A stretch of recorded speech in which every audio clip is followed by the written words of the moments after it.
पाकिस्तान तहरीक इंसाफ से उनका बल्ला जो है वो वापस ले लिया गया है और अब कहा जा रहा है कि पाकिस्तान तहरीक इंसाफ ने एक और पिटीशन दायर की हुई थी जो 2 जजेस के मुश्तमिल बेंच है जो उनकी हेयरिंग सुनेगा 9 जनवरी को।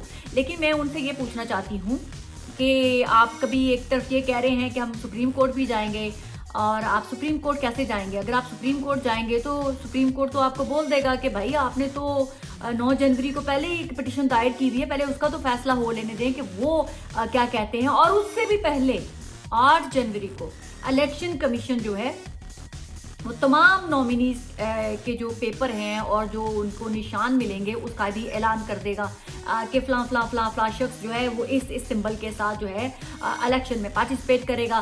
तो मुझे ऐसे लगता है कि पीटीआई ने काफ़ी स्लो काम किया है और बहुत ही मैं कहती हूँ कि कोताहियाँ हुई हैं इनसे। पाकिस्तान तहरीक इंसाफ को सबसे पहला काम जो करना है वो ये करना है कि अपनी लीगल टीम को बाउंड कर दें कि कोई भी वकला किसी भी किस्म का स्टेटमेंट पब्लिक में जाके बिला वजह बिला ज़रूरत नहीं देगा।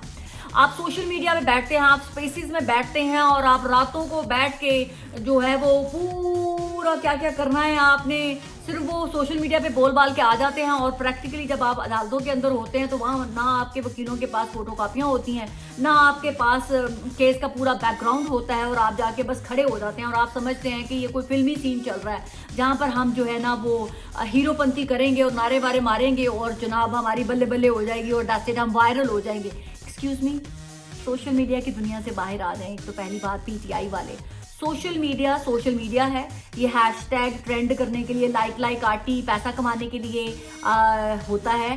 प्रैक्टिकली ग्राउंड के ऊपर लीगल जो बैटल होती है वो कवानीन को फॉलो करके उनको कवानीन का पेट भरना पड़ता है। वो फाइलें ऐसे नहीं होता कि आप पेपर लहराते हुए जाएं और जज के सामने रख दें और आप कहें कि जी जज साहब बाइस्ड हो गए। आपको उनको कुछ दिखाना है। तो पहली बात तो ये कि इन तमाम लौंडे लपाड़ियों से डिस्टेंस करना होगा, यूट्यूबर्स को सुनना बंद करना होगा और जो सोशल मीडिया जिन्होंने 2 फॉलोअर बना लिए उनके घर में उनकी अपनी कोई नहीं सुनता। जुम्मा 8 दिन वो बरसाती मेंढकों की तरह एकदम से आए हैं और क्योंकि आप लोग ब्रेनलेस हैं, आप लोगों को पता पुता होता नहीं है, आप लोग जो करते हैं बस जी हला हला हला हला करके जो है आप उसके पीछे पड़ जाते हैं। तो ये करना बंद करें। प्रैक्टिकली ज़मीनी जो हकायक हैं वो बिल्कुल मुख्तलिफ हैं।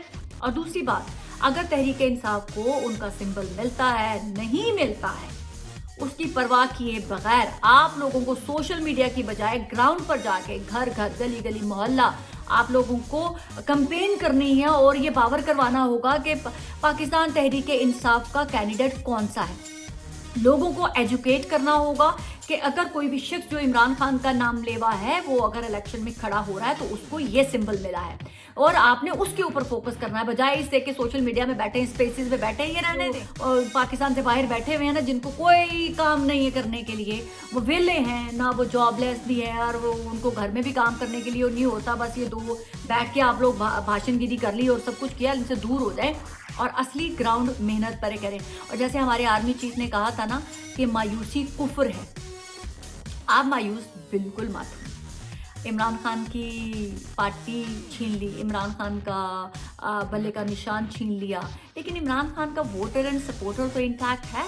तो मायूस मत हूँ, उम्मीद की किरण होती है। और हमारे जैसे आर्मी चीफ साहब ने कहा कि नाउमीदी कुफ्र है और आप आज़ाद खड़े हो जाइएगा। अगर आपको बल्ले का निशान नहीं मिलता और अपनी जो स्ट्रेंथ है, जो इमरान खान की ताकत है, उसका असली वोटर एंड सपोर्टर है, उसकी ताकत को वो 8 फरवरी को यूज़ करें और दिखाएं कि वो जो हमने परवाह ही नहीं की बल्ले के निशान की, उसके बावजूद इमरान खान के नाम पे जो शख्स खड़ा था हमने उसको जितवा दिया। लेकिन ये ख्याल ज़रूर रखिएगा कि बिला वजह भी ज़्यादा से ज़्यादा कैंडिडेट आपके आज़ाद खड़े ना हो।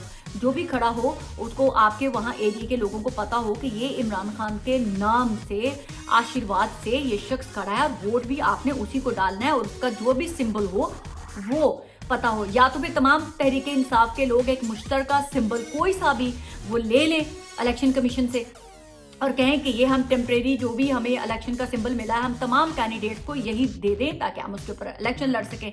लेकिन लेट्स सी कि ये स्ट्रेटजी क्या होती है। दूसरी तरफ मियां मोहम्मद नवाज शरीफ साहब की जो पार्टी है वो काफ़ी ज़्यादा प्रेशराइज है। वो PMLN वाले जो हैं काफ लीग को 12 सीटें देने के ऊपर मजबूर हो गए हैं, MQM से कंप्रोमाइज़ करने के लिए तैयार हैं और भी बहुत सारी जो इस्तेहकाम पार्टी है उनके साथ भी कंप्रोमाइज़ करने के लिए तैयार हैं। तो ये चीज़ें दिखाती हैं कि मुस्लिम लीग नून भी उतनी वो क्या कहते हैं कॉन्फिडेंस नहीं है, उनको अभी भी यकीन नहीं है कि हम उस तरह से सीटें ले पाएंगे।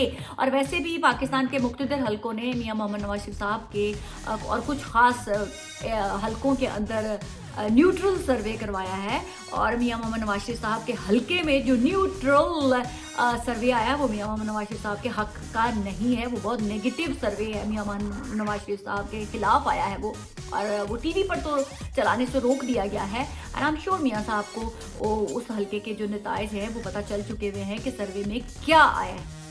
तो मियां मोहम्मद नवाज शरीफ साहब और उनकी पार्टी को भी बड़ी अच्छी तरह से पता है कि ग्राउंड पर वो रियलिटी नहीं है जो वो सोच के बैठे हुए हैं। अगर मियां मोहम्मद नवाज शरीफ साहब 8 फरवरी को विदाउट इमरान खान के, विदाउट पार्ट तहरीक इंसाफ के, विदाउट बल्ले के निशान से मियां मोहम्मद नवाज शरीफ इतने बड़े कद काट के साथ पूरी पार्टी की स्ट्रेंथ के साथ भी अगर अपनी सीटें खंभों से हार जाते हैं तो मियां मोहम्मद नवाज शरीफ साहब आपकी सियासत पर सवालिया निशान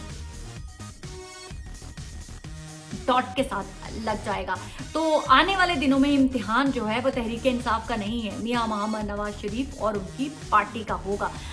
दूसरी तरफ जो हमारे जस्टिस काजी फायज ईसा है, चंद माह के मेहमान हैं, उन्होंने फिर रुखसत हो जाना है और उसके बाद रुखसती से पहले जो उन्होंने वादे वफाएं की हुई थी, जिनको रिलीफ देना था वो उनको रिलीफ देंगे और जिनको रिलीफ नहीं देना था उनको रिलीफ नहीं देंगे। तो अब ये ज़्यादा उम्मीदें मत बना के रखें। उनकी काजी फायजी साहब को सुनते हैं तो लगता है कि ये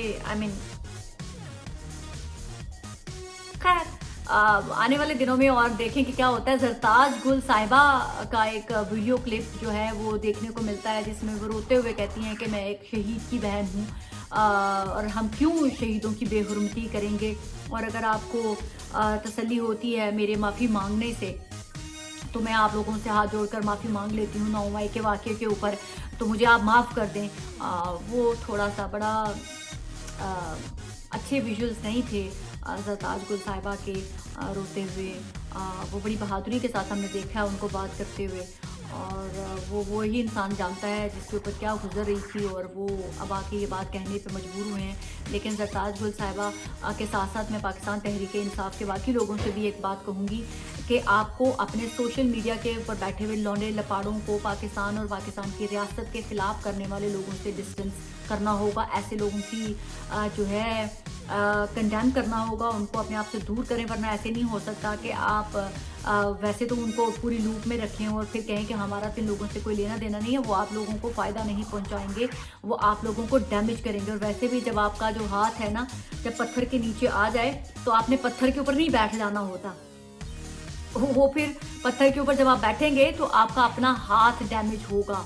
तो आपको पत्थर के नीचे से अपना हाथ निकालने की कोशिश करनी है, मज़ीद अपने हाथ के ऊपर पत्थर नहीं गिराने। तो ये अब आप लोगों ने देखना है कि आप लोगों ने मज़ीद अपनी मुश्किलें बढ़ानी है या अपनी मुश्किलें कम करनी है, क्योंकि रियासत के सामने ना कोई नवाज टिक सकता है, ना कोई जरदारी टिक सकता है, ना कोई इमरान टिक सकता है, ना मरियम टिक सकती है, ना बिलावल टिक सकता है, ना कोई मौलाना टिक सकता है, ना जरदारी टिक सकता, ना ही कोई सफीना टिक सकती है, और ना ही कोई यूट्यूबर टिक सकता। और ये सोशल मीडिया की तो खैर वैसे ही कोई औकात ही नहीं है। तो रियासत सबसे ऊपर होती है और रियासत रियासत होती है और रियासत माँ के जैसी भी होती है, क्योंकि माँ के सामने जब आप हाथ उठाने की कोशिश करेंगे तो माँ को बहुत अच्छी तरह से पता होता है कि मैंने अपने बच्चे को कैसे कंट्रोल करना है। फिर वो जूता भी मारती है, थप्पड़ भी मारती है, और फिर बच्चे को जब समझ लग जाती है कि मेरी इतनी औकात नहीं थी कि मैं अपनी माँ के आगे हाथ उठाता, तो फिर उसको अपनी औकात में वापस जाना पड़ता है। तो मैं यही कहूँगी, रियासत से टकराव की बयानिए की तरफ नहीं जाना होगा। आपको सोच समझ के आपको सही तरीके से पाकिस्तान को आगे लेकर चलना होगा। पाकिस्तान जिंदाबाद।